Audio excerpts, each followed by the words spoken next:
नमस्कार, सर्वांचे मनपूर्वक स्वागत. तर बघा, नेहमीप्रमाणेच मी घेऊन आले आहे सुंदर आणि सोपी रांगोळी. आता खूप सोपी रांगोळी आहे बघा, फ्री हँड रांगोळी आहे. अगदी सुरुवातीला मी मोराचा आकार काढून घेतलेला आहे. अगदी आता ह्या फ्री हँड रांगोळ्यांमध्ये आपण कोणतेही आकार काढू शकतो. जे मुक्त हस्ते बोलतात ना, यामध्ये कोणतेही गणिती प्रकार वापरण्याची गरज नसते. आणि कसेही आकार काढले आपण, पानं, फुलं, माळा, मोर किंवा काहीही काढलं तरी खूप छान दिसतात. आता एक मोराचा आकार काढून मी एक मधल्या साईडने एक फांदी काढलेली आहे बघा, आणि त्या फांदीला आपण पानं काढून घेणार आहोत.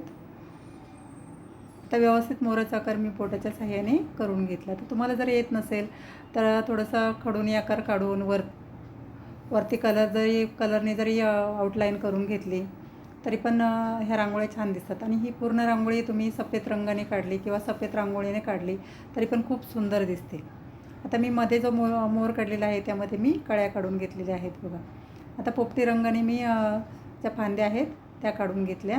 कळी काढण्याची पद्धत पण सोपी आहे बघा. तुम्ही व्यवस्थित बघितलं तर नक्कीच तुम्हाला ह्या कळ्या काढता येतील. आता जेवढ्या फांद्या काढल्या त्या आहेत, आज सर्वांना मी कळ्या काढून घेतलेल्या आहेत. गुलाबी रंगानेच मी कळ्या काढून घेतलेल्या आहेत बघा. आता जे या बाजूने आपण फांदी काढलेली आहे मधल्या साईडने, तिला पानं काढून घेणार आहोत. आता मी सुरुवातीला डॉट देऊन घेतले.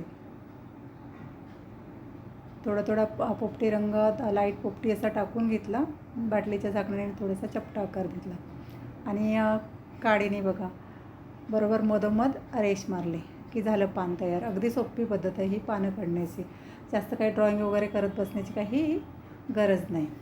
आता मध्ये मध्ये मी कळ्या काढलेल्या आहेत. तर डार्क हिरव्या रंगानेच मी देठ काढून घेतले आणि कळ्या काढलेल्या आहेत. आता बघा, काडीने मी थोडासा आकार देऊन घेतला आणि तिथे थोडे डॉट देऊन घ्यायचे आहेत फक्त, की कळी असल्यासारखं आपल्याला भास होतो.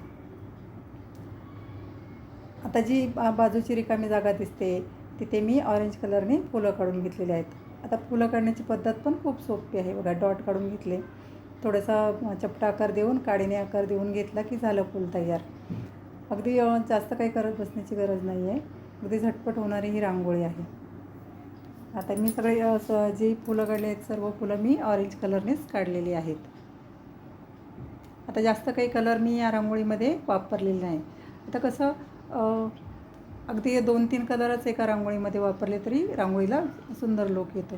किंवा पूर्ण सफेद रांगोळीने जरी ही रांगोळी काढली तरी खूप छान दिसते. तर बघा, मी ऑरेंज कलरने सर्व फुलं काढून घेतली आहे आणि जी रिकामी जागा दिसते ना मध्ये, तिथे कळ्या काढून घेतल्या आहे. त्यामुळे काय होईल की रिकामी जागा रांगोळीमध्ये जास्त दिसणार नाही. तर वरतीसुद्धा मी छोटी पानं काढून घेतलेली आहेत बघा. आता तुम्हाला जर माझ्या रांगोळ्या आवडत असतील तर नक्की लाईक करा, शेअर करा, सबस्क्राईब केलं नसेल तर नक्की करा. आणि तुम्हाला माझ्या रांगोळ्या कशा वाटतात ते नक्की मला कमेंटमध्ये सांगा. मी रोज नवीन व्हिडिओ माझ्या चॅनलवर टाकतच असते. कोणतीही रांगोळी तुम्ही काढून बघा, सर्व प्रकारच्या रांगोळ्या असतात. तर अशाच नवीन रांगोळ्या बघण्यासाठी आणि शिकण्यासाठी भेटूया पुढील भागात. धन्यवाद.